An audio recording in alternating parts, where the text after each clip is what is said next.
Samantala, inihayag ni Interior and Local Government Secretary Benhur Abalos na pinalakas na ng Philippine National Police o PNP ang kanilang cyber patrolling sa cyberspace para sa proteksyon ng mga kabataan online.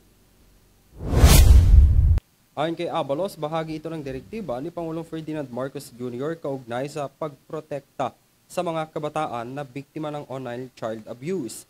Pinatitiyak din ni Abalos sa mga otoridad na papanagutin ang lahat ng mga abuso sa mga kabataan online. Sabi pa ng kalihim, parurusahan ang mga opisyal na bigong respondehan ang mga sumbong ng online na pang-aabuso sa kabataan.